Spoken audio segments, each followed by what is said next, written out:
इस कहानी की शुरुआत में हम एक रिस्ट्रिक्टेड एरिया में कुछ टेंट्स को देखते हैं, जिसके बाद हम एक लड़के को देखते हैं जो कि बहुत डरा होता है और उसके सामने कुछ लाशें डली होती हैं और उसके चारों ओर हम येलो डस्ट को भी देखते हैं। तभी उसके सामने एक शैडो आती है जिसके हाथ में तलवार थी और वो उसे जंगलों में खींच के ले जाती है। जिसके बाद हम उसी लड़के की लाश देखते हैं जिसे कुछ लोग देख रहे होते हैं। वो कहते हैं कि ये वाला रिस्ट्रिक्टेड एरिया में क्यों आया था। खैर यहाँ पर विक्टिम है तो हमें रिपोर्ट करनी पड़ेगी। इन पैर के निशानों को देख के तो लगता है ये बड़ा वाला है, चलो जल्दी शुरू करते हैं, इससे पहले हमें ओवर टाइम करना पड़े। तभी उनके चारों ओर भी येलो डस्ट आ जाती है जो देख के वो सभी चौकन्ने हो जाते हैं और उनमें से एक लड़की चाकू निकालकर अपने हाथ में ही कट कर लेती है जिससे खून निकलने लगता है और हम देखते हैं कि उसका हाथ एक तलवार में बदलने लगा है। तभी एक लड़की शैडो की तरफ इशारा करके बताती है कि वो यहाँ पर है। वो लड़की कहती है मैं इसे संभालती हूँ और वो उससे लड़ने के लिए चली जाती है। जिसके बाद हम उस लड़की के कपड़े देखते हैं जिससे हमें पता चलता है वो किसी टास्क फोर्स से है। जिसके बाद हम अपने एमसी को देखते हैं जो कि टॉयलेट में बैठा बहुत नर्वस हो रहा होता है। तभी वो खुद को शांत रखने के लिए दवाइयां खाता है जिसे वो पहले ही कई बार खा चुका है। पर तभी वहाँ खिड़की पे एक बर्ड आ जाती है जिसे देखकर भी हमारा एमसी बहुत बुरी तरह डर रहा होता है, लेकिन वो किसी तरह खुद को शांत कर लेता है। जिसके बाद हमें न्यूज में दिखाया जाता है गंगा आइलैंड में 4 लोग मिसिंग हो गए हैं जिनके साथ क्या हुआ हमने पहले सीन में ही देख लिया है। जिसके बाद हमारा एमसी अपना इंट्रोडक्शन देता है। मेरा नाम है मारू और मैं 29 साल का हूँ। आम लोगों की तरह मैंने ही पढ़ाई की और ग्रेजुएशन करने के बाद अब जॉब ढूंढ रहा हूँ। मैंने 5 साल सिविल सर्वेंट की तैयारी की पर चारों बार मैं फेल हो गया, लेकिन इस बार मैं इंटरव्यू तक पहुंच गया। तभी इंटरव्यू के लिए उसका नाम बोला जाता है जो सुन के वो काफी घबरा जाता है, पर वो ठान लेता है कि इस बार वो पास होकर जरूर जाएगा, लेकिन वो अभी भी काफी नर्वस था। इंटरव्यूअर पूछता है कि तुम सिविल सर्वेंट क्यों बनना चाहते हो, जिस पर मारू कहता है क्योंकि वो लोगों की सेवा करना चाहता है, पर वो मन में कहता है एक अच्छी लाइफ और एक अच्छी सैलरी के लिए। इसके बाद इंटरव्यूअर पूछता है तुम क्या करोगे यदि तुम्हारे सीनियर कुछ बुरा काम करने के लिए कहेंगे। मारू कहता है मैं कोई भी बुरा काम नहीं करूंगा, उनके साथ बात करके समस्या का समाधान करूंगा। पर वो मन में कहता है मैं इस पर ध्यान नहीं दूंगा, क्या हो गई थी मैं भी किसी लफड़े में फंस गया तो।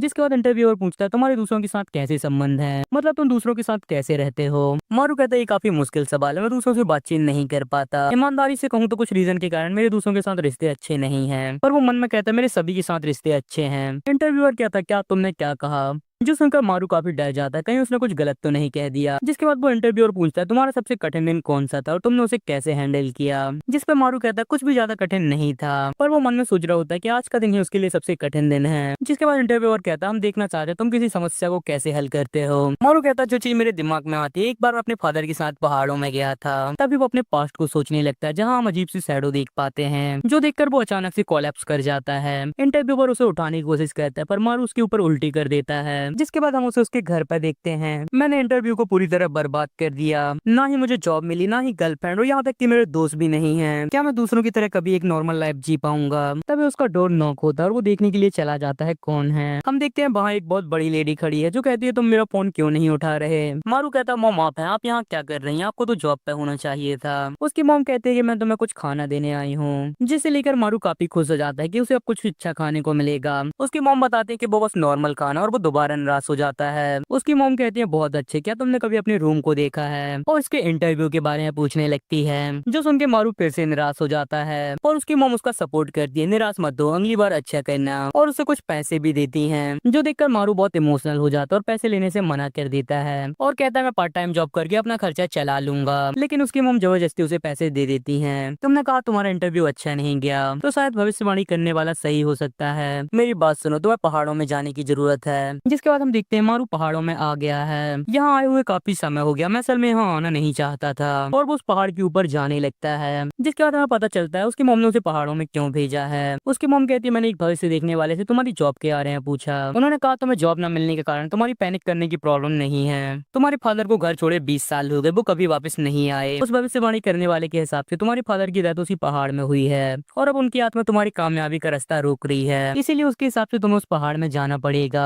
अपने साथ शराब भी ले जाना अपने फादर की स्पिरिट को देने के लिए, यही एक तरीका है जिससे तुम्हारा सिविल सर्वेंट एग्जाम निकलेगा। जिसके बाद मारू पहाड़ के ऊपर एक घर में पहुंच जाता है, जिसके अंदर जाते ही उसे उसके पास्ट के विजन आने लगते हैं जो सोचकर उसे पेन होने लगता है, पर वो किसी तरह खुद को कंट्रोल कर लेता है। चलो इसे जल्दी खत्म करते और यहाँ से निकलते हैं, और वो शराब एक गिलास में भर के आसपास के एरिया में डालने लगता है जिससे वो उसके फादर की स्पिरिट तक पहुंच जाए। डैड मैं आशा करता हूँ आप जहाँ पे भी होंगे अच्छे होंगे, मॉम ने मुझे यहाँ आने के लिए कहा था। जिसके बाद मारू कहता है मेरे डैड ने घर छोड़ दिया था और मेरी मॉम ने अकेले मुझे बड़ी मुश्किल से बड़ा किया, इसीलिए उनके लिए माउंटेन स्पिरिट मुझे जॉब पाने में मदद करें। तभी उसके चारों तरफ येलो स्मोक आ जाता है, उसे लगता है कि ये पहाड़ों में लगी आग हो सकती है और वो वहां से निकलने लगता है। नहीं मुझे जल्दी से यहाँ से निकलना पड़ेगा, इससे पहले कुछ बड़ा हो जाए, सेफ्टी पहले। तभी कोई उसके वर्ड रिपीट करता है सेफ्टी पहले।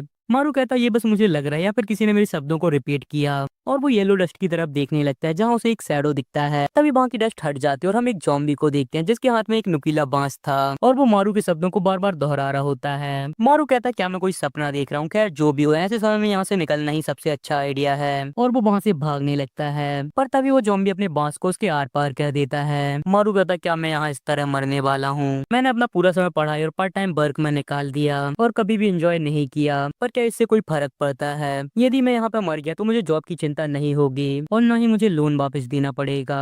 जिंदगी काफी बुरी है, यदि मैं मर भी गया तब भी किसी को कोई फर्क नहीं पड़ेगा। तभी उसे उसकी मॉम का याद आता है और वो कहता मैं अभी नहीं मर सकता और वहाँ से भागने की कोशिश करने लगता है, पर उसके सामने वही मॉन्स्टर आ जाता है और उसे पकड़ लेता है। मारू उसे हटाने की कोशिश करता है पर वो उसे काट लेता है। मारू कहता है ऐसा लगता है मैं मरने वाला हूँ। तभी उसके मन में कोई खाने के लिए बोलता है जिससे उसकी आंखें पूरी बाइट हो जाती हैं और वो उस डीमन को काट के उसका फ्लैश बाहर निकाल लेता है जिससे उसे अजीब से विजन आने लगते हैं। जिसके बाद कोई उससे बात करने लगता है और उसे लगता है वो मर गया है। तभी कोई उसे दोबारा बुलाता है जिससे उसे कंफर्म हो जाता है कि अभी उसकी डेथ नहीं हुई है। वो बंदा कहता है ये रिस्ट्रिक्टेड एरिया और तुम यहाँ पे क्या कर रहे हो? और अचानक से दो लोगों को सामने देख के मारू बहुत ज्यादा हैरान हो जाता है। तभी उसे याद आता है वो मॉन्स्टर वो येलो डस्ट कहाँ पे है। जो सुन के उसके सामने वाला बंदा हैरान हो जाता है, क्या तुमने क्या कहा, मुझे बताओ तुमने क्या देखा? जिस पर मारू बताता है कि अचानक से सभी जगह येलो डस्ट आ गई जिसके बाद एक मॉन्स्टर आया और उसने मुझ पर अटैक कर दिया। जो सुन के वो बंदा बहुत ज्यादा हैरान हो जाता है। मारू कहता मुझे लगा मैं मरने वाला हूँ क्योंकि उसने मेरे पेट पर अटैक किया था।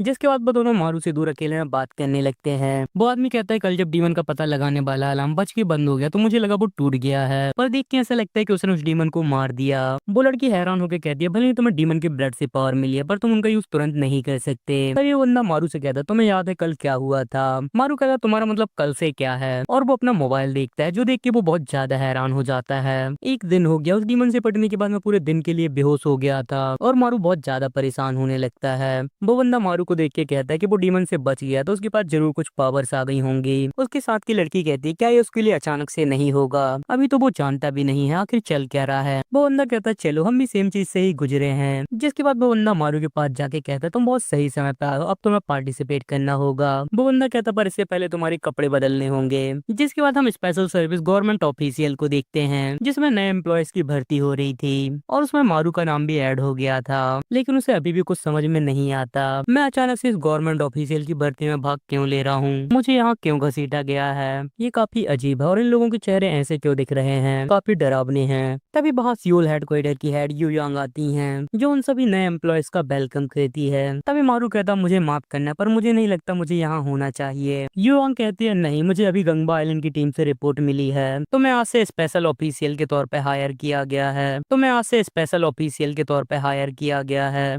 जो सुन के मारू सोच में पड़ जाता है स्पेशल ऑफिशियल, पर मैंने तो कभी अप्लाई ही नहीं किया। युवांग कहते तुम सभी जानते होगे हमारे special government official environment ministry के अंडर आते हैं। जैसा कि तुम सभी जानते हो हम जिंदगियों को बचाने का काम करते हैं, इसीलिए ये चीज कभी अपनी फैमिली या दोस्तों को कभी मत बताना। यदि तुम ऐसा कर दो तो तुम्हें नेशनल सिक्योरिटी लॉ तोड़ने के लिए सजा मिलेगी। मारू को अभी भी कुछ भी समझ नहीं आता नेशनल सिक्योरिटी लॉ ये चल क्या रहा है। युवांग कहती है यहाँ बैठे तुम सभी लोग वो लोग हो जिन्हें इस महीने डीमन से पावर मिली है। जब डीमन ब्लड तुम्हारी बॉडी के अंदर जाता है तो बहुत कम चांस रहते कि तुम्हें पावर मिलेगी। मारू कहता है ये सब क्या बकवास चल रही है। तभी उसे याद आता है कि उसे भी एक मॉन्स्टर ने काट लिया था और वो उसका सपना नहीं था। युवांग कहती है किस्मत से डीमन उस पहाड़ पे आते हैं जहाँ लोग नहीं रहते। जब डीमन आता है तब येलो डस्ट आती है। येलो डस्ट की रेंज 1 लेवल से 10 लेवल तक होती है। डीमन 1 लेवल से 10 लेवल तक के होते हैं और जितनी बड़ी लेवल होगी उतना स्ट्रॉन्ग डीमन होगा और येलो डस्ट का एरिया भी उतना ज्यादा होगा। तभी एक रेड नाम का बंदा कुछ पूछता है। युवांग कहती है तुम्हें तो लेवल 7 के डीमन से पावर मिली है ना? मैं आशा करती हूँ तुम अच्छा काम करोगे। रेड कहता है इसकी कोई जरूरत नहीं है, मैं अपना बेस्ट करूंगा।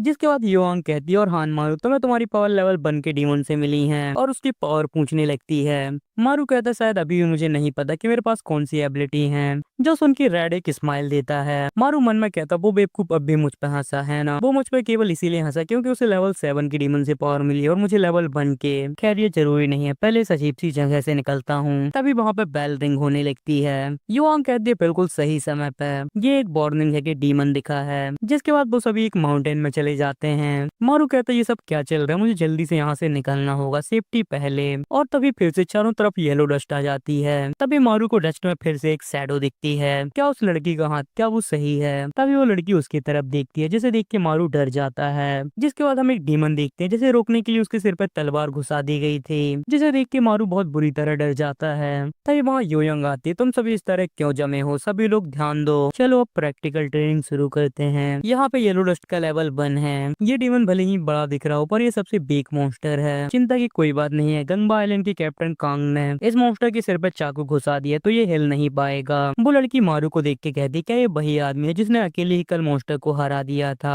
उसे कौन सी पावर मिली होंगी और उसने अकेले ही कैसे डीमन को हरा दिया, और हराने के बाद उसे इतनी जल्दी पावर कैसे मिल गई? योआंग कहती है, अपने पावर का इस्तेमाल करो डीमन से फाइट करने के लिए। मारू कहता है, फाइट? क्या उसका दिमाग खराब है? मैं इस तरह की चीज से कैसे फाइट कर सकता हूँ? और तभी उसे अचानक से फिर से दर्द होने लगता है। मेरी छाती दर्द कर रही है, मैं सांस नहीं ले पा रहा, अब मुझे भूख क्यों लग रही है? तभी हम देखते हैं उसके पास कोई मॉन्स्टर आ रहा है, जो उसके पास आके खाने के लिए कहता है। जिसके बाद मारू कहता, मुझे खाना, और उसकी आंखें चमकने लगती है और वो बिल्कुल ज़ॉम्बी की तरह लगने लगता है। जिसके बाद वो अजीब सी हरकतें करने लगता है। तभी रेड उसके पास आके कहता है, क्या तुम इसीलिए हंस रहे हो क्योंकि तुम्हें डर लग रहा है? जिससे मारू अपनी सेंसेस में वापस आ जाता है। मारू कहता है, नहीं, मैं बस थोड़ा सा भूखा हूँ। रेड फुल अकड़ में कहता है, ये नौसिखिया क्या कहना चाहता है? ये सभी किसी भी काम की नहीं है। मारू कहता, वो क्या था? मुझे बहुत ज्यादा भूख लग रही है। तभी युवांग कहती, इससे पहले हम तुम्हारी एबिलिटी देखें, मैं तुम्हें कुछ बेसिक बताती हूँ। तुम्हें जो ये चारों ओर येलो डस्ट दिख रही है, डीमन से आ रही है। डीमन जितना ज्यादा स्ट्रॉन्ग होगा, डस्ट भी उतनी ही मोटी होगी।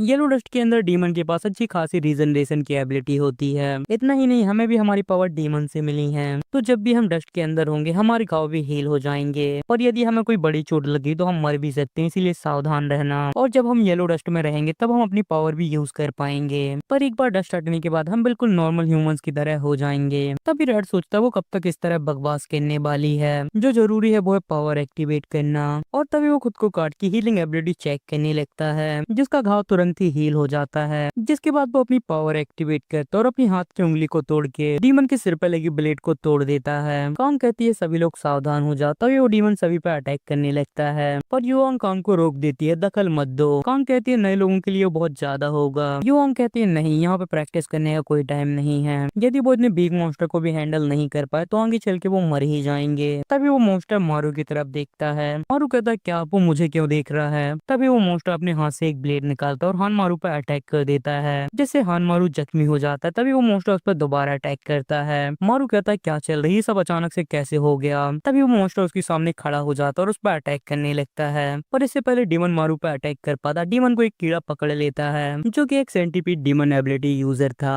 तभी उस पर होजो डीमन एबिलिटी यूजर अटैक कर देती है और उसकी आधी खोपड़ी उड़ा देती है, जिससे वो दोनों खुश होने लगते हैं कि उन्होंने उसे हरा दिया। लेकिन वो डीमन दोबारा खुद को हील कर लेता है, जो देखकर वो दोनों काफी ज्यादा हैरान हो जाते हैं। तभी वो डीमन सेंटीपीड यूजर को अपने पास ले आता है और उसे चोक करके खाने लगता है, पर इससे पहले वो उसे खा पाता है। रेड अपनी उंगली तोड़ के उस डीमन की गर्दन को मोड़ देता है। तुमने क्या सोचा मैं तुम्हें इन्हें आगे जाने दूंगा? जिसके बाद वो डीमन रेड पे ही अटैक करने लगता है, लेकिन रेड अपने हाथ को तोड़ के उस डीमन के सिर को ही अलग कर देता है। यदि तुम डस्ट रोकने के लिए इसके सिर को काट दो तो ये मर जाएगा। और ये देखकर कुछ लोग बहुत हैरान हो रहे होते हैं। तभी कांग रेड से कहती है, तुमने ही मेरे ब्लेड को तोड़ के उस डीमन को फ्री किया है ना? तुम सभी को खतरे में डाल रहे थे। रेड कहता है, नहीं, मैंने ऐसा नहीं किया, मैंने उस ब्लेड को नहीं तोड़ा, तुम्हारे पास क्या प्रूफ है? कांग कहती है, चलो तो फिर पता लगा लेते, तुम मेरे ब्लेड को तोड़ सकते हो या नहीं। तभी योयांग उन्हें रोक देती है, तुमने पहले बार के हिसाब से काफी अच्छा किया, पर क्या कोई यहाँ पे नहीं है? और हम रेड को देखते हैं जो कि वहाँ से भाग गया है। मैं अचानक से स्पेशल सिविल सर्वेंट बन गया और मुझसे डीमंस को खत्म करने के लिए कहा जा रहा, मैं ऐसा नहीं कर सकता, मैं ऐसा कभी भी नहीं कर सकता, मुझे जल्दी से यहाँ से निकलना होगा, इसी से मैं जिंदा रह पाऊंगा। पर तभी वो चलते चलते रुक जाता है क्योंकि उसके सामने कुछ बहुत बड़ा आ गया था। दूसरी तरफ योयांग कहती है, सच में जब हम डीमन पे फोकस कर रहे थे तब वो भाग गया, वो स्पेशल सिविल सर्वेंट बनने के लायक नहीं है। कांग मन में सोचती है, वो क्या था ये? मुझे लग रहा है यहाँ पर उस डीमन ने जानबूझकर नए बंदे को ही टारगेट किया था। योयांग कहती है, चलो चलते हैं और किसी से उस नए बंदे को ढूंढने के लिए कह देंगे। कांग कहती है, पर क्या आपको अजीब नहीं लग रहा? डीमन खत्म हो गया पर येलो डस्ट अभी भी नहीं गई। योयांग कहती है, तुमने सही कहा, मैंने भी अभी इस पे ध्यान दिया। दूसरी तरफ हम मारू को देखते हैं जिसके सामने एक बहुत बड़ा गेट आ गया था। तभी उस गेट से एक बहुत बड़ा डीमन निकलता है जिसके सिर के चारों तरफ चाकू लगे थे, लेकिन मारू सही समय पर झाड़ियों के पीछे छिप जाता है। मारू मन में कहता है, मैं आखिरकार वहां से निकल गया, पर अब भी मुझे ऐसी चीजों से सामना क्यों करना पड़ रहा है? तभी वो उस डीमन को देखने लगता है, क्या वो वहां से चला गया? तभी हम उस डीमन को देखते हैं जो कि ठीक उसके पीछे था। जिसके बाद हम कांग और चीप को देखते हैं जिनके पास एक बंदा आ गया है। कांग उस बंदे से पूछती है, योसी क्या हो गया? योसी कहता, ऑफिस से कॉल आया है, एक लेवल 3 का राक्षस देखा गया है। ये सुन के चीप बहुत हैरान हो जाती है, ऐसा नहीं हो सकता, राक्षस एक ही एरिया में कभी नहीं आते। तभी कांग पूछती है वो कहाँ पे है। जिसके बाद हम मारू को देखते हैं जो कि उस राक्षस से बच के भाग रहा होता है और भागते भागते गिर जाता है। तभी उसे एक घर दिखता है, मैं वहां पे छिप सकता हूँ, और वो उस घर में जाके छिप जाता है। वो क्या था? जिसके बाद वो देखने लगता है क्या वो राक्षस अभी भी उसे फॉलो कर रहा है, और वो मॉन्स्टर उसके पीछे पीछे वहां पे भी आ गया था। वो मेरे पीछे पीछे यहाँ तक आ गया, लगता है मेरी लगने वाली है। और उसके सिर के ऊपर क्या है? तभी उस घर में एक ओल्ड लेडी आ जाती है। दिन के बीच में ही इतने येलो डस्ट क्यों, हमें कुछ भी देख नहीं पा रही। तभी वो राक्षस भी उस लेडी को देख लेता है। मारू कहता वो ग्रैंडमा मुसीबत में है, मुझे उनकी मदद करनी होगी, पर मेरे पास कोई भी पावर नहीं है, मैं क्या कर सकता हूँ, सोचो सोचो। तभी मारू को चीप की बात याद आती है, हम जिन्हें राक्षस से पावर मिली है वो डस्ट में हील हो सकते हैं, पर सावधान रहना, बड़ी चोट तुम्हें मार भी सकती है। मारू कहता मैं जरूर मरने वाला हूँ, क्या ये ठीक नहीं रहेगा यदि मैं किसी अनजान को बचाने के बजाय यहीं छिपा रहूं? सेफ्टी पहले, ऐसे समय में मुझे जिंदा रहना होगा। जिसके बाद हम उस लेडी को देखते हैं जो कि राक्षस को ध्यान से देख रही होती है, वो कौन है? तभी वो राक्षस भी उनके वर्ड को रिपीट करने लगता है। वो औरत कहती है रुको, मेरी नकल मत करो, पर तभी उसे पता चल जाता है उसके सामने कोई इंसान नहीं, एक राक्षस खड़ा है, जिसे देख के वो बहुत बुरी तरह डर जाती है। क्या है? तभी वो राक्षस अपने सिर पे लगी चाकू से उस पर अटैक कर देता है, जो जाके उस ओल्ड लेडी को लग जाती है। पर तभी हम देखते हैं मारू ने उस लेडी को बचा लिया है और वो सारे चाकू उसे लग गए हैं। वो ओल्ड लेडी कहती क्या तुम ठीक हो?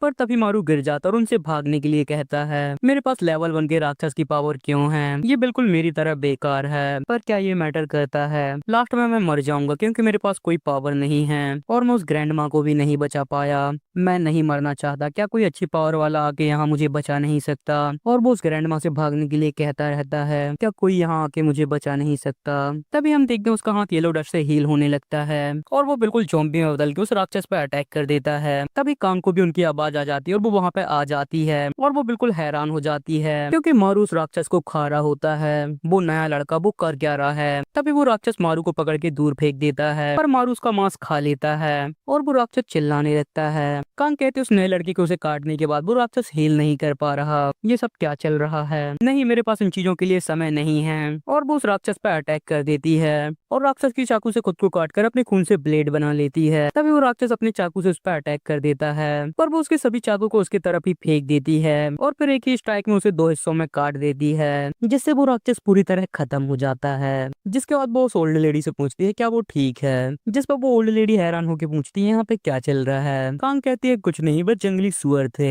जिस पर वो ओल्ड लेडी कहती है इस समय ये सुअर फसलों को काफी नुकसान पहुंचा रहे हैं। और कांग हमें बताती है येलो डस्ट चढ़ने के बाद नॉर्मल लोगों के माइंड से राक्षस की सारी यादें मिट जाती हैं। जिसके बाद कांग उस लेडी से कहती है चिंता मत करें, हम इस बात का ध्यान रखेंगे। और वो लेडी अपने घर के अंदर चली जाती है। तो अब तुम्हारी बारी है, तुम्हारे साथ क्या प्रॉब्लम है? मैंने कभी भी इस तरह की हीलिंग एबिलिटी नहीं देखी। उसका हाथ इतनी जल्दी वापस भी आ गया, क्या तुम सच में लेवल 1 मॉन्स्टर एबिलिटी यूजर हो? जिसके बाद हम मारू को देखते हैं जो कि परेशान हो रहा होता है क्योंकि सिविल सर्विस वालों ने उसे कल से काम करने के लिए बुलाया है, पर वो पुरानी चीजों को याद करके बहुत डर रहा होता है। मैं वहाँ बिल्कुल नहीं जाऊंगा।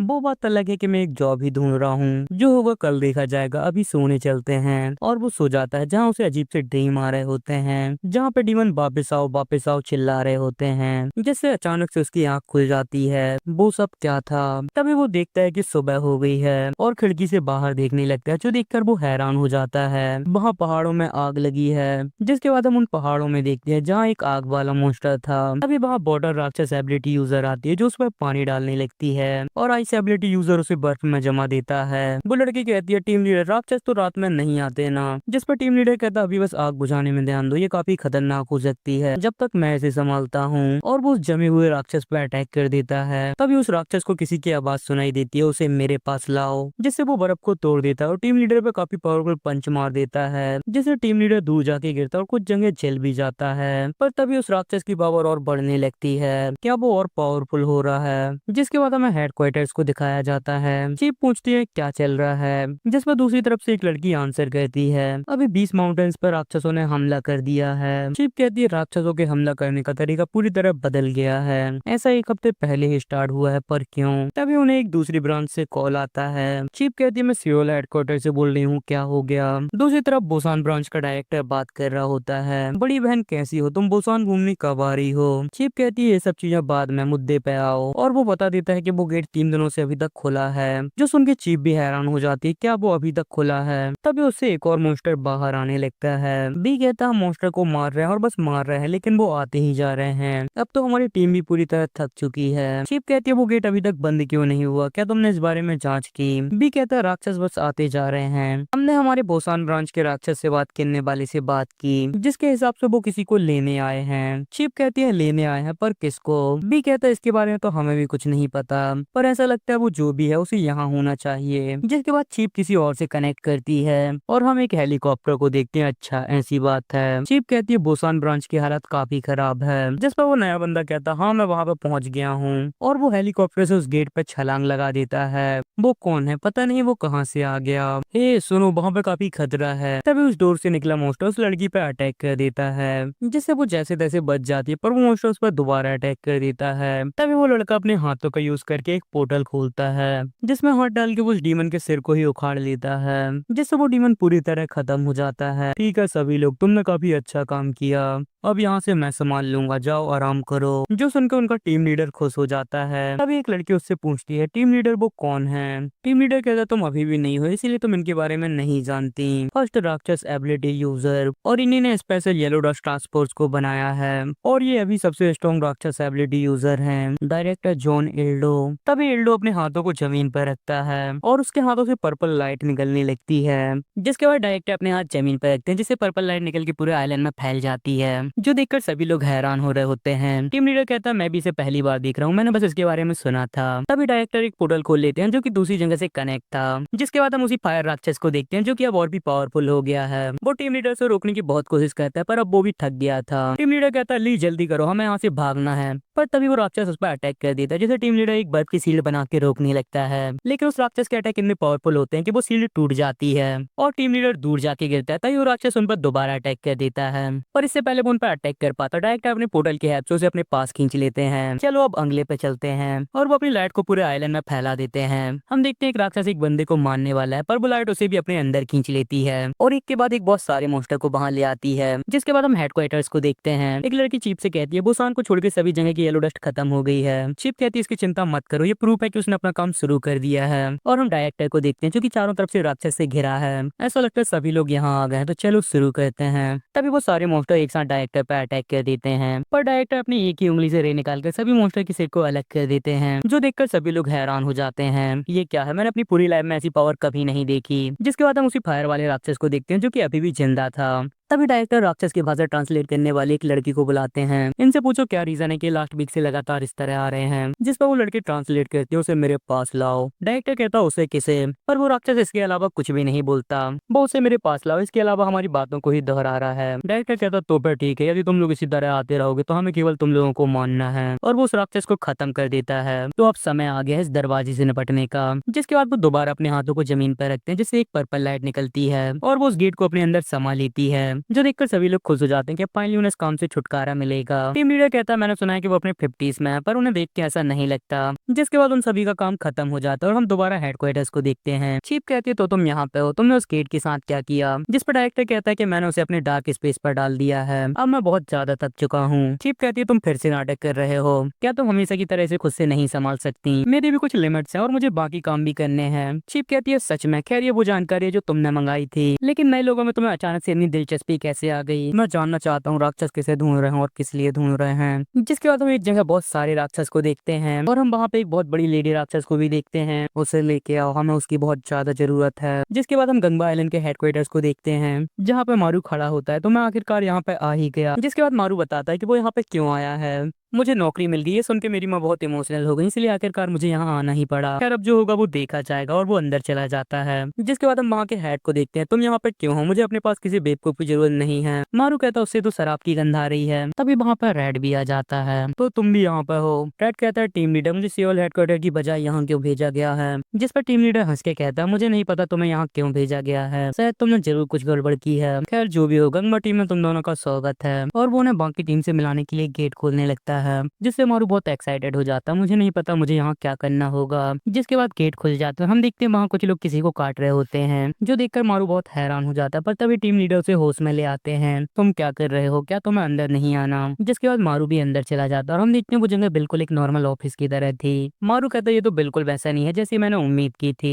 तभी टीम लीडर कहता है मेरा नाम गो डॉकमैन है और मैं यहाँ रीइंफोर्समेंट टीम का लीडर हूँ। जिसके बाद हमें पूरी टीम को दिखाया जाता है। युनजी बॉन उम्र 36 साल और 7 सालों से यहाँ काम कर रही है। जिसके बाद टिम ईबाक उम्र 51 साल और ये भी यहाँ पे 7 साल से काम कर रहे हैं। जिसके बाद लास्ट बंदा है योसी उम्र 25 साल और ये यहाँ पे 1 साल से काम कर रहा है। टीम लीडर कहता तुम लोग जानते हो अब क्या करना और वहाँ से चला जाता है। जो सुन के मारू बहुत हैरान हो जाता है कि उसे असल में करना क्या है। जिसके बाद वो दोनों अपनी अपनी सीट में बैठ जाते हैं, पर मारू को अभी भी कुछ भी समझ नहीं आ रहा होता है। तभी वो रेड की तरफ देख के उससे हेलो करने की कोशिश करता है, जिसे देख के रेड कहता है क्या देख रहा है बे। जो सुन के मारू की हालत खराब हो जाती है, मेरे साथ काम करने वाले तो पागल हैं। दूसरी तरफ यहाँ आने से रेड भी बहुत परेशान हो रहा होता है, मुझे यहाँ रीइंफोर्समेंट टीम में क्यों भेजा गया है।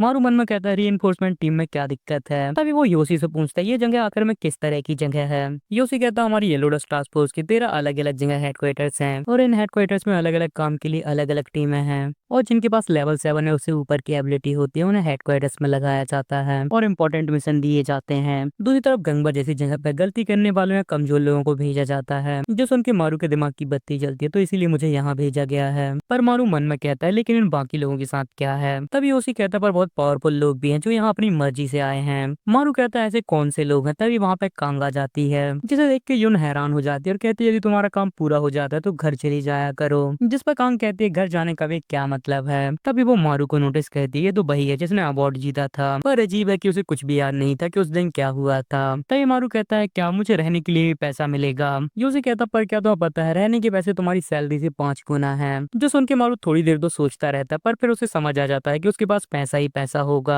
योसी कहता अब इतना बहुत है, अब मुझे परेशान मत करना, इंतजार करो जब तक घंटी ना बजे। मारू कहता क्या मुझे परेशान कर रहा था, मैंने तो ज्यादा क्वेश्चन भी नहीं किए, चलो घंटी बजने तक का इंतजार करते हैं। लेकिन बहुत टाइम होने के बाद भी घंटी नहीं बजती। जिसके बाद हम दोबारा मारू को देखते हैं, जिसे पैसे का नाम सुन के अब इस नौकरी पर मजा आने लगा है। तभी वहाँ टीम लीडर आता है और कहता है छुट्टी के लिए तैयार हो जाओ। नए लड़को तुम्हारा पहला दिन कैसा था, क्या कोई क्वेश्चन है। जिस पर रेड मना कर देता है, पर मारू कहता है मैं कुछ पूछना चाहता हूँ, असल में राक्षस क्या है और वो कहाँ से आते हैं। जिस पर टीम लीडर कहता पर मैं भी ठीक से नहीं जानता असल में वो क्या है। जिस पर टीम लीडर कहता पर मैं भी नहीं जानता कि वो क्या है। तभी योसी कहता है राक्षस वो शायद ऊपर से आते हैं और उनकी बातें सुन के मारू हैरान हो जाता है। अजीब से मॉन्स्टर आते हैं और लोगों को मारते हैं, पर इन्हें कुछ भी नहीं पता, लगता है ह्यूमैनिटी बर्बाद होने वाली है। ये तो पूरी तरह बेकार है, मुझे तो पता भी नहीं था कि राक्षस होते हैं और ये जानने से पहले मेरी जिंदगी मस्त थी। तभी यून उनकी वेलकम पार्टी के लिए कहते हैं, वो सभी शराब पीने चले जाते हैं। जिसके बाद हम हेडक्वार्टर्स में चीफ को देखते हैं, जो कि एक लैब जैसी जगह पे आ जाती है, जहाँ पे एक जगह डायरेक्टर खड़े होते हैं। डायरेक्टर कहता तो तुम्हें क्या लगता है।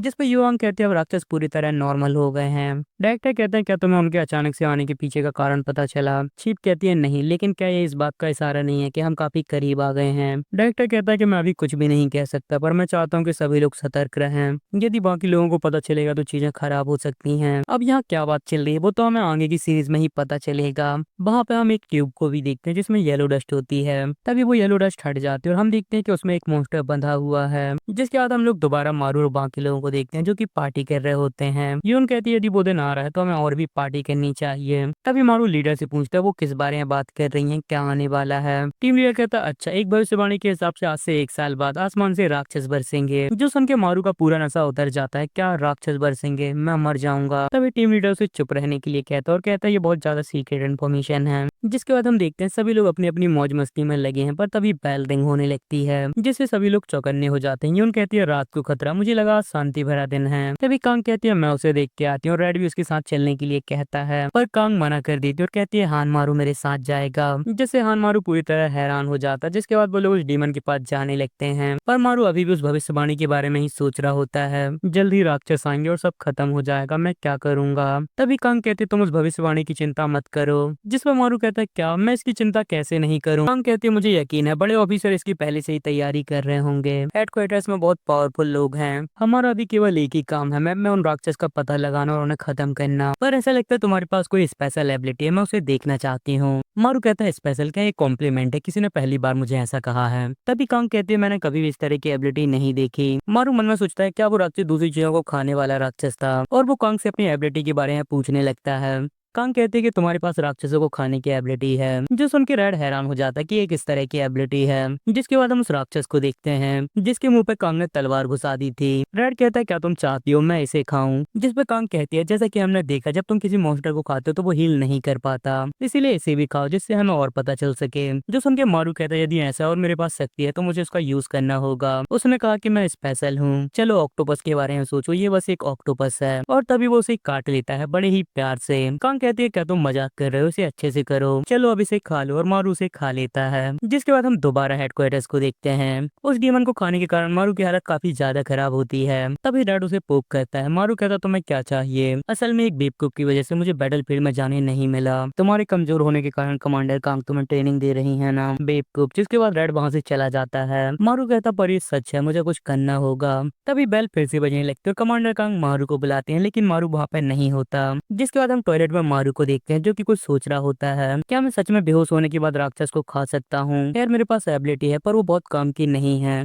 जिसके बाद वो वहाँ से निकल आता है, बस आज का दिन किसी तरह निकल जाए। तभी उसके सामने कमांडर कांग आ जाती है। आन मारू क्या तुम बाथरूम में छिपे थे। मारू घबराते हुए कहता हाँ वो मैंने आपको बताया था ना कि मुझे फूड पॉइजनिंग हो गई है, मेरी हेल्थ अभी अच्छी नहीं है। तभी कांग कहती है मैं जानती हूँ तुम इस नौकरी के लिए सही नहीं हो, यदि तुम इस काम को नहीं करना चाहते तो मत करो, राक्षस एबिलिटी होने से कोई फर्क नहीं पड़ता, तुम्हें बस एक कॉन्ट्रैक्ट में साइन करनी पड़ेंगे जिसके बाद तुम अपनी पूरी जिंदगी निगरानी में बिताओगे। जो सुन के मारू हैरान हो जाता है, क्या पूरी जिंदगी निगरानी में। कांग कहती है मरने से बेहतर है, तुम जैसे कमजोर लोग यहाँ ज्यादा देर तक नहीं टिक सकते, तुम जैसे लोग गलती से किसी को मार भी सकते हैं, इसीलिए यदि तुम अपना काम नहीं कर सकते तो टीम को छोड़ दो, हमारे पास लोगों की कमी नहीं है। जो सुन के मारू वहाँ से चला जाता है। जिसके कुछ समय बाद टीम लीडर मारू के बारे में पूछता है पर वो वहाँ पे नहीं होता।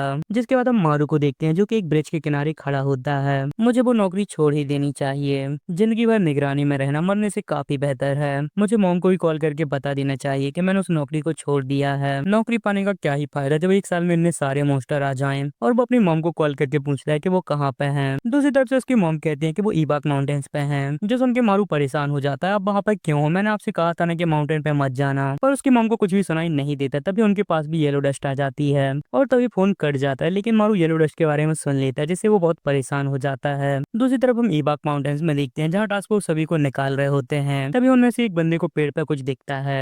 ए नए बंदे तुम वहाँ पे क्या कर रहे हो। और उसके साथ का बंदा भी पेड़ पर देखने लगता है जो देख के वो भी हैरान हो जाता है क्योंकि उस पेड़ पे एक राक्षस बैठा होता है जो कि इंसान का हाथ खा रहा होता है। दूसरी तरफ येलो डस्ट का नाम सुन के मारू जल्दी कहता है और अपनी मॉम को बचाने के लिए ईबाक माउंटेन के लिए निकल जाता है। जिसके बाद हम सेंटीपीड यूजर को देखते हैं जो कि बहुत डरा होता है, नहीं ऐसा नहीं हो सकता। और उसके सामने बहुत सारे टास्क फोर्स मेंबर की बॉडी ढली होती है जिसे वो राक्षस खा रहा होता है। सेंटीपीड यूजर कहता है ऐसा नहीं हो सकता, वो राक्षस तो केवल लेवल 5 का है और उसने अकेले ही पूरी टीम का सफाया कर दिया। तभी वहाँ उनकी ब्रांच का लीडर आ जाता है, मुझे थोड़ी देर हो गई, हे नए बंदे जल्दी करो, हेडक्वार्टर से हेल्प के लिए कहो। जो सुन के वो लड़का वहाँ से हेल्प बुलाने के लिए भाग जाता है। दूसरी तरफ लीडर अपनी बहुत सारी कॉपी बनाकर उस राक्षस से लड़ने लगता है। वो लड़का जल्दी से एक टेलीफोन के पास जाके हेडक्वार्टर्स को कॉल करने लगता है और यहाँ पर हमें पता चलता है कि येलो डस्ट पर स्मार्टफोन भी वर्क नहीं कहते। जिसके बाद हम हेडक्वार्टर्स में चीफ को देखते हैं। हमारे पास अभी ईबाक माउंटेन से हेल्प की रिक्वेस्ट आई है, यदि ये राक्षस हरे भाग से पीले भाग में आ गए तो काफी लोग मारे जा सकते हैं, इसीलिए हमारे पास ज्यादा समय नहीं है, तुरंत उस जगह पर जाओ और उस राक्षस को खत्म कर दो। जिसके बाद हम उस जगह को देखते हैं जहाँ मारू भी कार की हेल्प से आ गया था पर उसे उसकी मॉम बहुत ढूंढने के बाद भी कहीं पे नहीं मिलती। ऐसा लगता है वो अभी भी माउंटेन्स पे हैं और वो एक टास्क फोर्स के मेंबर से कहता है कि मुझे अंदर जाना है, मेरी मॉम अभी भी पहाड़ों पे है। लेकिन वो गार्ड मारू को अंदर नहीं जाने देता, तुम ऐसा नहीं कर सकते, वहाँ बहुत सारे जंगली जानवर हैं, ये काफी खतरनाक है। मारू मन में कहता वहाँ कोई जंगली जानवर नहीं है, वो तो बस एक राक्षस है। और वो वहाँ से किसी तरह निकल जाता है और पहाड़ों पे चढ़ के अपनी मॉम के पास जाने लगता है। दूसरी तरफ हम मारू की मॉम उनकी फ्रेंड को देखते हैं जिनके पैर पे चोट आ गई थी और वो अच्छे से नहीं चल पा रही थी। तो मारू की मॉम उन्हें अपनी पीठ में बैठने के लिए कहती हैं पर तभी वो धूल में एक शैडो को नोटिस करती हैं, वो क्या है। जिसके बाद वहाँ की धूल हट जाती है जो देख के वो बहुत ज्यादा हैरान हो जाती हैं क्योंकि वहाँ पर बड़ी ही मुश्किलों से मारू आ गया था। उसकी मॉम पूछते हैं मारू तुम यहाँ पे कैसे आ गए। जिस पर मारू कहता है कि मैंने इंस्टाग्राम पे आपकी स्टोरी देखी थी और तुम्हारी नौकरी का क्या हुआ। मारू कहता अभी ये ज्यादा जरूरी नहीं है पर वो दोनों मारू को इग्नोर कर देती है, क्या ये आपका वही बेटा है जिसके बारे बारे में आप कह रही थी कि सिविल सर्वेंट पे है। मारू की मॉम कहती है हाँ, अब बस मैं उसकी शादी कराना चाहती हूँ, लेकिन वो लड़कियों में ज्यादा पॉपुलर नहीं है। मारू कहता है सच में अभी इन सब चीजों के लिए समय नहीं है, हमें यहाँ से निकलना होगा, इससे पहले डीमन आ जाए। तभी ऊपर से उसके ऊपर कुछ पत्ते गिरते हैं और मारू ऊपर देखता है जहाँ वही राक्षस बैठा होता है, वो यहाँ आ गया। तभी मारू को पैनिक अटैक होने लगता है। यहाँ तक कि गंगा आइलैंड में भी मुझे राक्षस को देख के पैनिक अटैक आ जाता था। मेरे जैसा आदमी अपनी मॉम को कैसे बचा सकता है। तभी मारू अपने पैनिक अटैक के कारण उस चोटी से नीचे गिर जाता है। ये देखकर उसकी मॉम उसे संभलने के लिए कहते हैं, जो वो डीमन सुन लेता है और मारू की मॉम पर अटैक कर देता है। मारू अपनी मॉम को बचाने के लिए जाता है, लेकिन उस राक्षस को नहीं पकड़ पाता और वो राक्षस मारू की मॉम को खा नहीं वाला था। लेकिन तभी उसे कोई चीज हिट हो जाती है और वो नीचे गिर जाता है और हम देखते हैं उसकी पेट में कहीं से चाकू आके लगे हैं। मारू कहता है वो चाकू वो कहाँ से आ गए। तभी मारू की मॉम पूछती है ये अजीब सा जानवर क्या है और ये तुम्हारे सिर के ऊपर क्या है। और मारू भी अपने सिर के ऊपर देखता है ये क्या है, मेरे सिर के ऊपर चाकू क्यों है। ये तो उसी डीमन की एबिलिटी है जिससे मैंने पहले फाइट की थी। तभी मारू को पेन होने लगता है और उसकी पीठ से और भी नाइफ निकल आते हैं जिन्हें वो कंट्रोल कर पा रहा था। मैं उस राक्षस की एबिलिटी क्यों इस्तेमाल कर पा रहा हूँ। तभी उसे याद आता है कि उसने उस डीमन का फ्लैश खाया था। शायद अपनी एबिलिटी के साथ मैं दूसरे डीमंस का मांस खाती उनकी एबिलिटी यूज कर सकता हूँ। इसका मतलब शायद मैं इस डीमन को अपनी एबिलिटी के साथ मार सकता हूँ। उसे देखो वो अभी भी नीचे डला है, वो काफी ज्यादा कमजोर है। पर ये ईवाक माउंटेन की टीम से कैसे बच गया। जिसके बाद हम दोबारा सेंटीपीड यूजर को देखते हैं।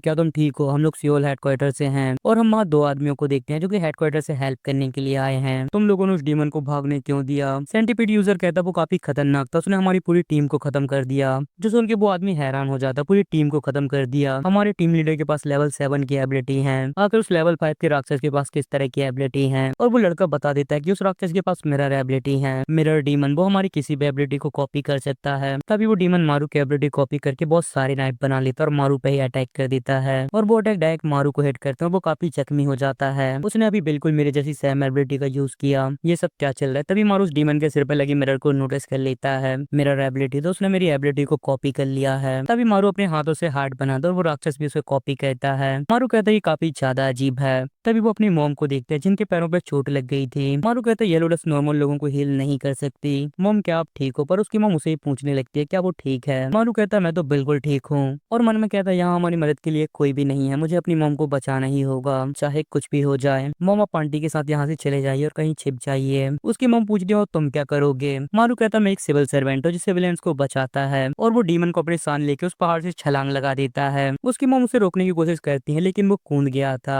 हम मारू को देखते हैं जो कि अलग डला और वो डीमन अलग डला है। मुझे उस राक्षस को मॉम से दूर रखना होगा, यदि मैंने उसे कुछ देर रोक लिया तो ईवाक माउंटेन की टीम आ जाएगी। जिसके बाद हम हेडक्वार्टर से आए बंदों को देखते हैं ये सब क्या है और उनके सामने बहुत सारे मिरर डीमन होते हैं। ये सभी राक्षस एक जैसे क्यों दिख रहे हैं। ईवाक माउंटेन के टीम लीडर की एबिलिटी अपनी कॉपी बनाना है। जरूर उस मिरर डीमन ने उनकी एबिलिटी कॉपी कर ली होगी, मुझे इसकी कोई भी परवाह नहीं है। चलो उन सभी को मार डालें। और वो बंदा उन पर अटैक कर देता है और एक ही पंच में सभी को दूर फेंक देता है। बेवकूफ, ऐसा नहीं लगता किसी भी राक्षस के पास असली शरीर है तो वो कहाँ पे है। तभी हम मारू वाले राक्षस को देखते हैं जो कि येलो डस्ट की हेल्प से हील हो गया है। वो जानवर वो बहुत तेजी से हील हो रहा है। ये किस तरह का सिर दर्द है। तभी वो राक्षस मारू के मॉम की आवाज निकालने लगता है। ये तुम मेरे मॉम की आवाज निकालना बंद करो। और मारू अपनी नाइफ से उस पर अटैक कर देता है लेकिन उसका एक भी निशाना नहीं लगता। पर वो डीमन अपने एक ही चाकू को मारू के आर पार कर देता है। तभी मारू उस पर फिर से अटैक करता है और इस बार उसे एक चाकू लग जाता है जो देखकर मारू खुश हो जाता है। लेकिन वो डीमन उसे आसानी से निकाल के एक ही झटके में हील हो जाता है। पर मारू इतने जल्दी हील नहीं कर पाता। हम दोनों के पास एक ही एबिलिटी है लेकिन वो मुझसे जल्दी हील हो रहा है। तभी वो कमांडर कांग की ट्रेनिंग को याद करने लगता है। फिर से तुमने मेरी बात नहीं सुनी ना। मारू कहता शायद मैं यहाँ के लिए नहीं बना, मैं लड़ नहीं सकता। कांग कहती है चलो उठो, तुम्हें बस चोट खाने से डर लगता है लेकिन येलो डस्ट में हम अपनी चोट को हील कर सकते हैं इसलिए डरो मत। मारू कहता लेकिन तब भी दर्द तो उतना ही होता है। मुझे अपनी एबिलिटी यूज करने के लिए राक्षस को खाने की जरूरत है पर मैं ऐसा नहीं कर सकता। तभी कांग उसके हाथ को दबाने लगते है और वो माफी मांगने लगता है। मारू कहता क्या लड़ने का कोई और तरीका भी है। कांग कहती है राक्षस को मारने के लिए तुम्हें उनका सिर काटना होगा जिससे वो येलो डस्ट ना निकाल पाए, लेकिन तुम्हारे पास मारने वाली कोई भी एबिलिटी नहीं है। ये शर्म की बात है। क्या तुम साथ देने के लिए हो, लड़ने के लिए नहीं। लेकिन तुम्हारी हीलिंग एबिलिटी काफी अच्छी है इसीलिए राक्षस से लड़ने से मत डरो। मारू कहता मेरी हीलिंग एबिलिटी काफी अच्छी है, यदि मैं डरूं नहीं तो मैं इसे हरा सकता हूँ। साथ ही अब मेरे पास राक्षस को खाने के साथ साथ अटैक करने की एबिलिटी भी है। बात बस इतनी सी है कि मेरा निशाना खराब है इसीलिए मैं उसकी गर्दन को निशाना नहीं बना सकता। अब केवल एक ही रास्ता है, ये करना ही होगा। और वो दोबारा उस राक्षस पर अटैक कर देता है लेकिन वो राक्षस उसके सारे अटैक से बच जाता है। तभी मारू चाकू लेके ऊपर से उस पर खून जाता है। यदि निशाना लगाना कठिन है तो मैं खुद उसे चाकू मारूंगा और मैं जीत गया। और वो चाकू डीमन को मार देता है, लेकिन वो डीमन उसकी चाकू को अपने दांत से रोक लेता है और मारू को गले से पकड़ के उसे चोक करने लगता है और उसे गले से पकड़ के ऊपर ले जाता है और बहुत तेज जमीन पे पटक देता है, जिससे उसे सांस आनी बंद हो जाती है। मुझे अपने डीमन को खाने वाली एबिलिटी का यूज करना होगा, मुझे इसे खाना ही होगा, सोचने का समय नहीं है। पर तभी वो डीमन उल्टा उसे ही काट लेता है। पर तभी मारू सही समय पर चाकू निकाल के उसके गले पे मार देता है। उसने तो उल्टा मुझे ही काट लिया। पर तभी उसे चक्कर आने लगता है और उसकी आंखें ब्लर होने लगती हैं। मेरा खून रुकना बंद नहीं हो रहा, मैं ठीक नहीं हो पा रहा। क्या ऐसा हो सकता है कि उसने मेरी डीमन को खाने वाली एबिलिटी को भी कॉपी कर लिया है? इतना ब्लड लॉस होने के बाद इंसान कब तक जी पाएगा? नहीं, मेरे पास समय नहीं है, यदि मैं मर गया तो क्या होगा? पर तभी वो बेहोश होने लगता है और उसे कमांडर कांग के विजन आने लगते हैं। अब तक तुम कितनी बार बेहोश हो चुके हो? मारू कहता है ये मेरी पैनिक करने की प्रॉब्लम है, मैं इसे कंट्रोल नहीं कर सकता। मेरी छाती काफी भारी लग रही है, ऐसा लगता है मैं मरने वाला हूँ। कांग कहती है यदि तुम्हें ऐसा लगता है तो तुम्हें इसे दूर करने की जरूरत है। यदि तुम ऐसा नहीं करोगे तो एक दिन तुम सच में मर जाओगे। मैं डिफेंस की लास्ट लाइन हूँ, यदि मैं मर गई तो लोग खतरे में पड़ जाएंगे, तब तुम्हें उन्हें बचाना होगा। तभी मारू की मामू से बुलाने लगती हैं और मारू अपनी सेंसेस में वापस आ जाता है और अपने हाथ में नाइफ पकड़ लेता है। दूसरी तरफ उस राक्षस के पास भी एक नाइफ होता है और वो कमांडर कांग की बात याद करके उस राक्षस पर अटैक कर देता है। दूसरी तरफ वो डीमन भी उस पर अटैक करके उसके पेट पे चाकू घुसा देता है।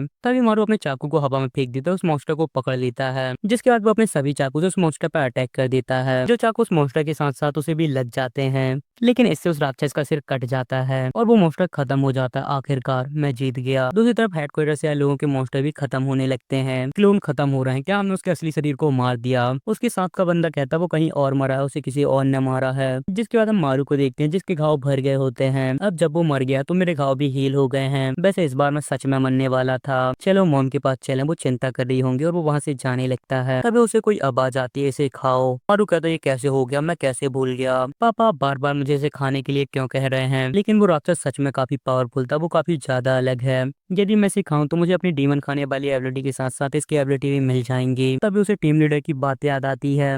भविष्यवाणी के हिसाब से 1 साल के अंदर आसमान से राक्षसों की बारिश होगी। जब वह दिन आएगा तब मुझे मोम की रक्षा के लिए काफी ताकतवर होना होगा। और वो उस डीमन के फ्लैश को खा लेता है। अब से मैं जब भी किसी ताकतवर राक्षस को देखूंगा तो मैं उसे जरूर खाऊंगा।